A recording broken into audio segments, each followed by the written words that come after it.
When a 22-year-old Carlos Santana took the stage at Woodstock, few people outside his hometown of San Francisco knew who he was. And the feeling was mutual. Carlos was in such a, shall we say, altered state of mind that he remembers almost nothing about the other performers.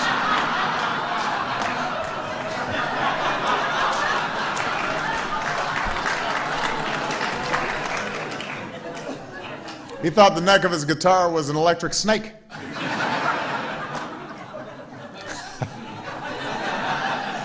But that did not stop Carlos and his band from whipping the crowd into such a frenzy with a mind-blowing mix of blues and jazz and R&B and Latin music.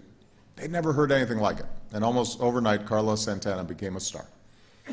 It was a pretty steep climb for a young man who grew up in Mexico playing the violin for tourists, charging 50 cents a song. But as a teenager, Carlos fell in love with the guitar. He developed a distinctive sound that has drawn admirers from Bob Dylan to Herbie Hancock. And he gave voice to a Latino community that had too often been invisible to too many Americans. You can cuss or you can pray with the guitar, Carlos says. He found a way to do both. And today with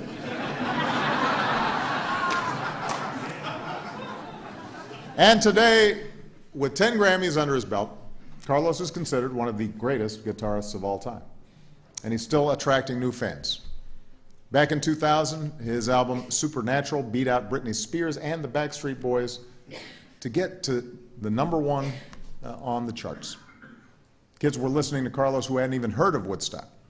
But despite all his success, Carlos says he still feels blessed to be able to play a piece of wood with strings and touch people's hearts. So for blessing us all with his music, we honor Carlos Santana.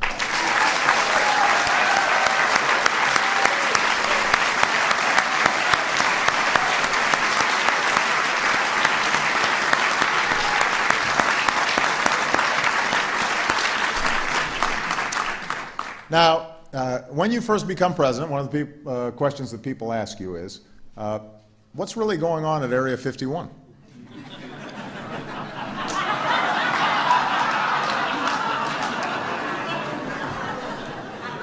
When I wanted to know, I called Shirley MacLaine.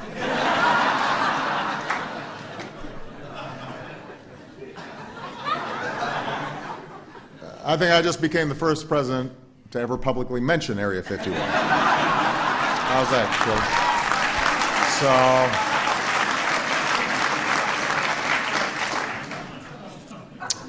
So, we love Shirley MacLaine.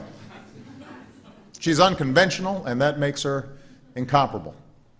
With nearly 60 years of a reign as one of the most celebrated stars in movie history to prove it. There are some performers that are indelible, said one fan about Shirley. We fall early and we fall hard for them and we follow them for the rest of their lives. Now that fan just happens to be a legend in her own right, who we honored here 2 years ago, Meryl Streep. But Meryl's not the only one who fell hard. Shirley has been drawing fans, including me, since, well, not since she first lit up the big screen, because in 1955 she was in Alfred Hitchcock's The Trouble with Harry, but she's still been spitting fire with the same old spunk, most recently playing the American Grandma in Downton Abbey, which Michelle's, I think, got some early previews for. Along the way, Shirley has racked up about every Hollywood award that is out there. And that's why her nickname, Powerhouse, is so fitting. The truth is, Shirley earned that nickname for hitting the most home runs on the boys' baseball team when she was a kid. But I'd say that it still works pretty well to describe her today. And that's because Shirley MacLaine's career isn't defined by a list of film roles and musical performances. Through raucous comedies and stirring dramas and spirited musicals, Shirley's been fearless and she's been honest and she's tackled complicated characters and she's revealed a grittier, deeper truth in each one of those characters, giving every audience the experience of cinema at its best. It's a motto she has lived by. Don't be afraid to go out on a limb. That's where all the fruit is.